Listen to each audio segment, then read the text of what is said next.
Salut à tous. Aujourd'hui première vidéo vide-grenier de la saison. Il est à peu près 7h25, j'ai un peu plus de 20 minutes de route à faire pour aller dans le premier vide-grenier de la saison. Le premier vide-grenier en tout cas qui est filmé. Ce qui veut dire que je vais arriver à 8h, ça sera sûrement un petit peu tard entre guillemets. Tous les youtubeurs chineurs de vide-grenier sauront de quoi je parle. Mais bon, c'est la reprise, je me prends pas la tête et je vais essayer de vous tourner une super vidéo. Histoire que mon retour dans le Brocante Game serve à quelque chose. Donc voilà, je fais pas plus long, générique.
On se retrouve donc dans la voiture comme d'habitude pour le compte rendu. Et bien pour une reprise, c'était une excellente reprise. J'ai acheté quelques trucs, ça ne m'a pas coûté bien cher. Dans cette vidéo donc, je vais vous présenter des cartes Pokémon, un jeu vidéo, un Blu-ray et une petite surprise pour la fin. On va commencer par le Blu-ray. C'est un Blu-ray que j'ai acheté 2 € qui est dans un état nickel. C'est un film que j'adore. Il s'agit du film Wanted avec Angelina Jolie, Morgan Freeman et James McAvoy. C'est un film de 2008 avec une petite apparition de Chris Pratt à une époque où il était beaucoup moins musclé. C'est un film que j'adore, c'est un film qui envoie du lourd. Et voilà, l'avoir à 2 € en Blu-ray, je me suis pas privé. Le jeu vidéo cette semaine, c'est un jeu de PSP.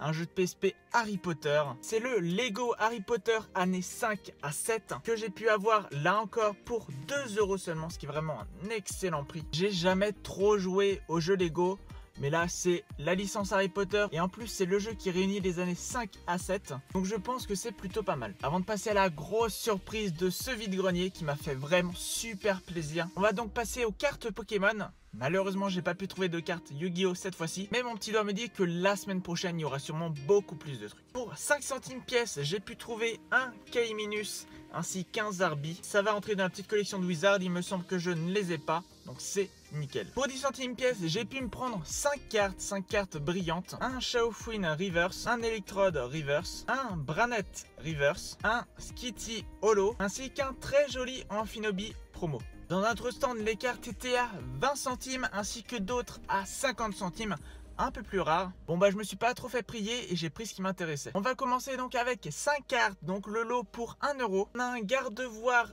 holo je pense, mais avec un très bel effet. Sur la carte il y a des petites rainures pour faire un peu comme empreinte digitale. Je ne sais pas si certains d'entre vous ont cette carte, mais au toucher c'est super bien fait. On a également un Ostenfer Prime, au massacre holo, un Eatran holo, ainsi qu'un Elecable FB niveau X. On va donc passer à ces 5 cartes que j'ai pu acheter pour 50 centimes pièce. Pour 50 centimes pièce donc on a un Démétéros Full Art, un Fulguris Full Art, un Iris Full Art, ainsi qu'un Getis full art. Alors c'est vrai que 50 centimes c'est pas du tout le prix que j'ai l'habitude de mettre en vide-grenier. En général je ne dépasse pas 20 centimes et des fois quand je mets 20 centimes ça me fait bien chier. Mais bon, c'était le début de la journée, c'était la reprise des vide-greniers. Je me suis dit quand même 50 centimes c'est pas un prix de crevard. Donc bien évidemment je suis quand même super content de ces achats Pokémon. Et pour terminer avec les cartes Pokémon, dans le même stand où j'ai acheté le jeu de PSP Harry Potter à 2 €, j'ai vu ce paquet de cartes qui était posé dans le stand. J'ai demandé le prix en sachant qu'il y a une carte devant qui est brillante et qui est plutôt sympa. J'ai demandé du coup à combien étaient les cartes. La personne m'a dit c'est 1 € le paquet. À 1 € le paquet alors qu'il y en a plutôt pas mal. Bah du coup je me suis pas fait prier parce que ça fait du coup du moins de 10 centimes la carte. Ce qui est hyper intéressant. Je l'ai joué l'eau mystère. Il y a un élastique qui maintient le tout. Je n'ai pas du tout regardé ce qu'il y avait dans ce petit paquet. On va le voir ensemble. La première carte qui m'a sauté aux yeux, c'est ce blindé pique X. Alors déjà je pense que à 1 € juste pour le blindé pique, je pense que c'est un assez bon prix. Alors en plus il y a beaucoup de cartes derrière. On a donc le blindé pique. On a un QRM noir X, un Reshiram full art. C'est génial. Le reste n'a pas l'air d'être intéressant. J'essaye de vous montrer un petit peu. Voilà, c'est pas fameux.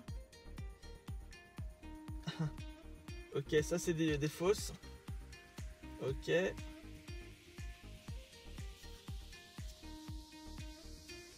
Une petite holo.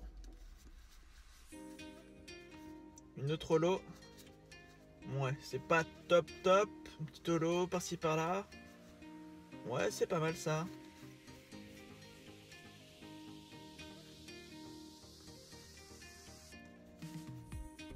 Ah, oh, joli créfolet. Voilà, j'espère que vous aurez pu bien voir.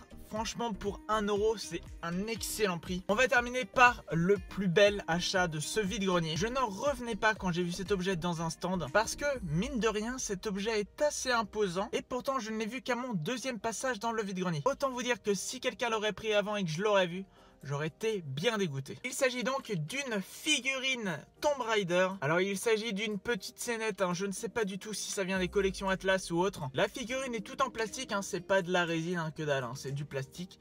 Mais c'est du plastique d'assez bonne qualité. Franchement les détails de la figurine sont top. C'est quand même de la très bonne qualité. Alors vous le voyez, je peux tourner la figurine dans tous les sens. Parce que du coup elle est assez mal fixée. Il me semble qu'il faut juste revisser le tout et puis ça ira. Alors combien j'ai payé cette figurine qui va trôner fièrement dans ma collection Tomb Raider? Quand j'ai demandé le prix, je me suis dit que ça allait être trop cher. Je serais dégoûté de ne pas pouvoir la prendre. Et en plus je ne savais même pas trop quel prix mettre pour ça. Parce que du coup je ne connais pas le prix. Et puis je me dis que c'est quand même en vide-grenier, donc ça doit être moins cher. Mais bon, il y en a en vide-grenier, ils s'en foutent complètement. Ils te mettent des prix abusés. Pour cette figurine, accrochez-vous bien, je l'ai eu à 7 €. 7 €, je ne sais pas si c'est un excellent prix ou pas.